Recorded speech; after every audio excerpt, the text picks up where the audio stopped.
So coming through, what are you teaching? So I'm teaching 3 8-hour blocks.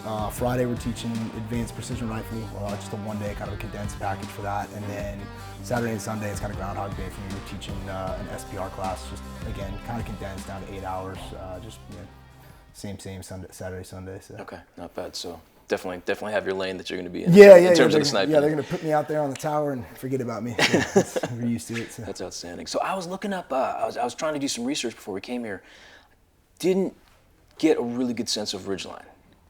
What can you tell me about it? So we're a little bit under the radar. Okay. Like I was joking around, like most people are, they don't know who I am walking around here, and it's kind of by design. So Ridgeline is not just myself.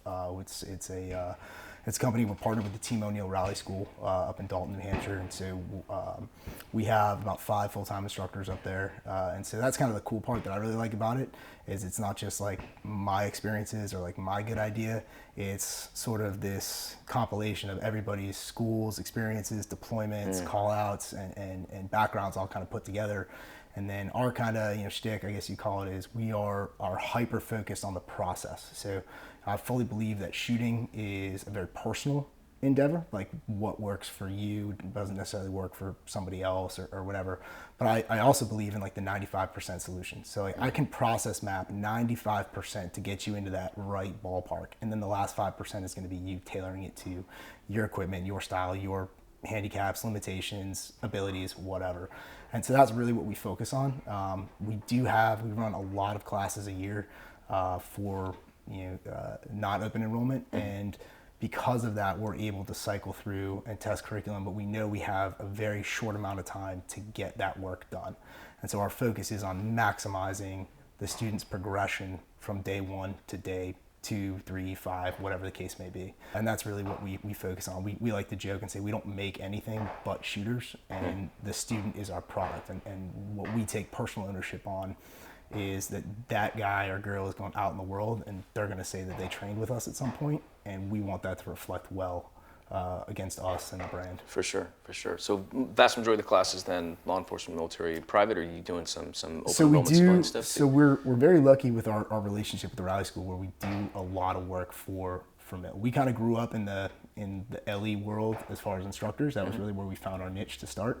But because we've been able to invest so much in the infrastructure of our facility, we offer classes basically every weekend, and so it works out really well because we have all this infrastructure to use, and so the students get to benefit from this massive investment in targets. I mean, we have like 400 pieces of steel.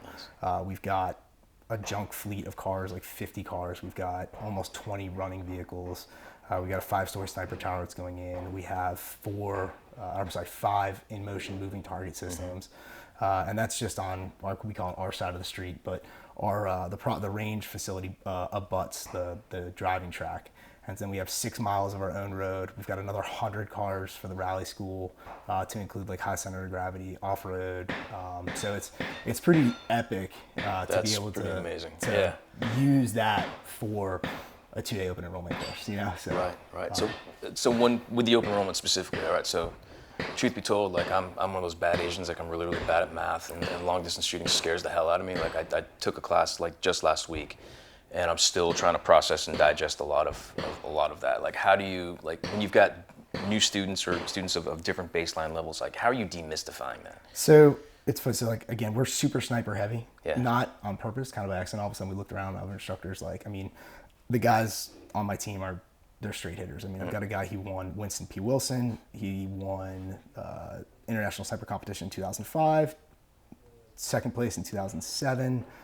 My other guy won in 14. He and I took third in 16. Like, top 5 King of 2 mile shooter. Like we have this really large breadth of experience there.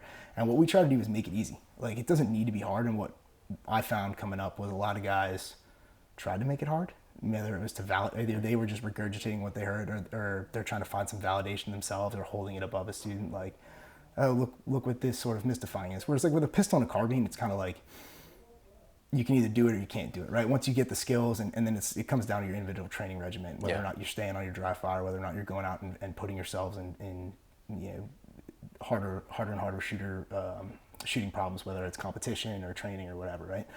With the precision side, like there's a lot of factors that go into taking that bullet and getting it to connect at distances, especially with like movers and stuff like that.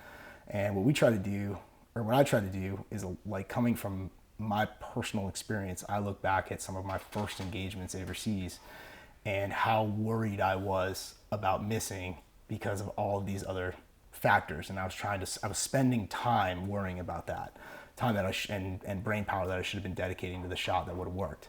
And that's what we do now is we're like, our urban sniper facility and the program that we run for that, we really work on speed of engagement. And what that comes down to is what do you need to get the shot off? And if you can look downrange and establish, these few factors, what can you start to take off the table? Like what can you take out of your mind and know like, hey, at this distance or with the shooting math, so to speak, with this set of parameters, the shooting problem, what can I not worry about because I know that doesn't or isn't going to affect this shot, the outcome of this shot. And then we focus on the things that we do need and we make those hits. And so that's really where, on the precision side, where we focus is making things easy for people to do. Yeah.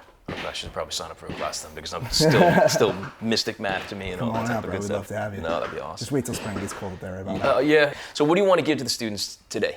Or well, not today, but throughout the course of this week, like same training modality in terms of your mindset and your curriculum. Like, what do you want to see these guys walking away with? Yeah, I mean, we're going to focus. So we've got some students that have come to classes around the country that I know are going to be in a couple of them, and really that's what it is. It's like we're running sort of the advanced precision rifle, so it's going to be heavy focus on positional shooting, which is really once you master the fundamentals in prone, it's time to get up and go.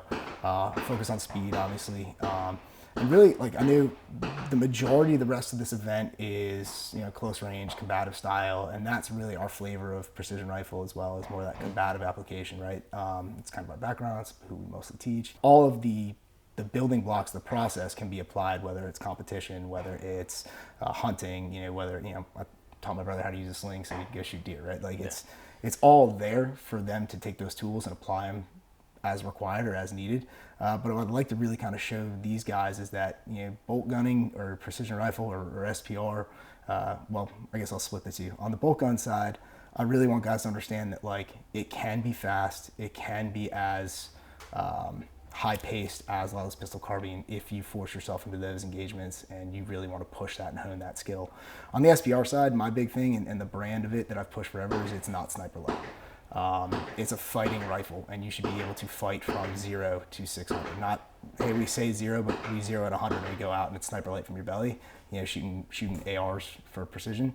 Like it's a fighting gun, and I want that mindset of that urban. It's really a dedicated urban gun. Undertaking that mindset of the combative stuff, whether they're doing other classes out here like Jared's class or Burkos' class, or like some of the night vision stuff with Jamie and Chuck and Bill. Taking that and looking at like, okay, now, how can I do the same thing, but in the combative side, how do I project that lethality farther? Not necessarily slower, because usually you're not fighting people who want to get shot. They're not fully exposed. They could be slightly camouflaged or light conditions aren't great. So you got to be fast. It's going to be from an alternate position, and you can start to train that and really understand that it is a fighting rifle, and that's what I hope they take away from that. That's cool. That's cool. I dig it. Different way of thinking about things. A little bit. I don't fit too well in the precision rifle box. Too much ADD for the precision rifle box. So kind of the world's worst sniper in that regard. Well, I don't think you're that bad. You're teaching here amongst these guys, man. So it's awesome. Cool. Nice to meet you, bro. You as well. It's really cool. Very cool.